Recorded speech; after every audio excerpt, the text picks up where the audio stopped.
I feel terrible saying this, but clients don't always have your best interest at heart. The moment something goes a little bit off, they want to have their money back or they want to write a bad review of you. And that hurts your business. Having a contract can really help solve a lot of these disputes. Let's talk about it.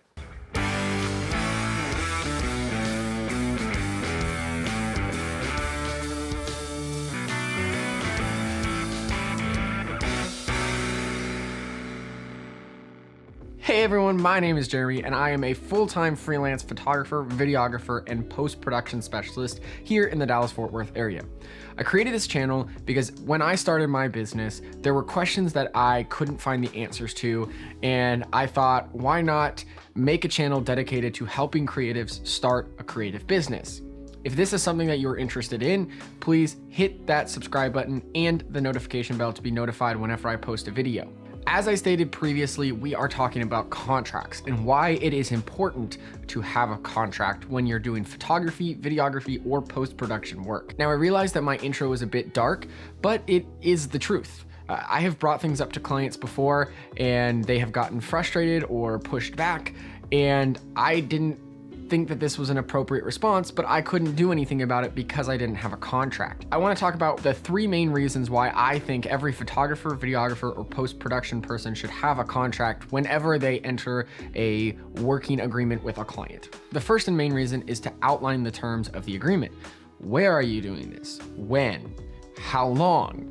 When will you have the stuff back to them? When do they need to pay you? All of these things need to be discussed prior to the shoot date, and you need to outline this in the contract so there is no wiggle room for any pushback. So if you say $250 for an hour, they pay you $250 for an hour instead of saying, oh, but you said over the phone $200 an hour.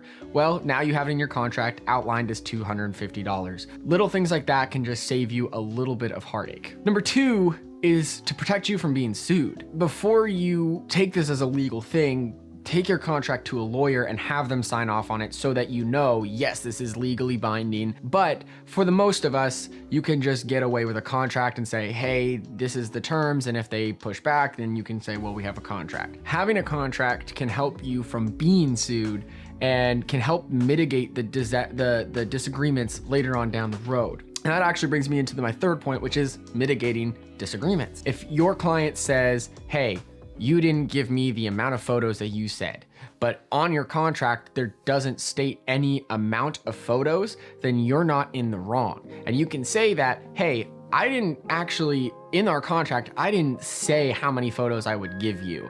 Therefore, if I said 25 photos and I only gave you 20, that meant that there were only 20 great photos from that shoot, and I didn't want to give you 5 more, not so great photos.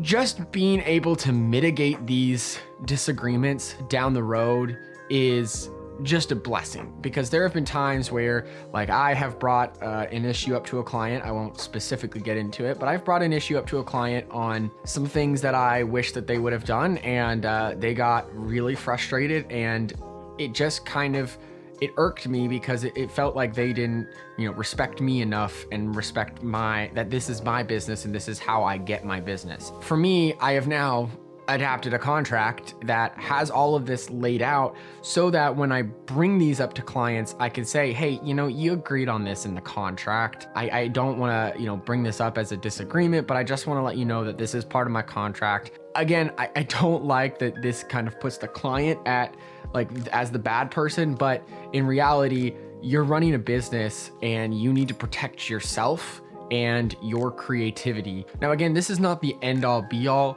I would have a lawyer look over this contract just to make sure that everything is good to go. The main reason to have this kind of contract is just to mitigate disasters down the road. There are times when clients are going to try and get things for free, or they're going to try and get a discount because you said one thing and they, were going off of that. Things like that are going to happen, and having something just to protect you as a freelancer is really important. With that being said, if you have any questions or comments, please feel free to leave them in the comment section below. I do my best to get back to the comments as quickly as possible. If you have any feedback for these videos, or if you have any topics you would like for me to cover, please also leave those in the comment section below. If you like this video and you want to share it with other people, go ahead, but also hit that like button, please. And if you want to see more of these kinds of videos, hit that subscribe button and the notification bell to be notified when I post another video. With that, I hope you stay safe and have a great day.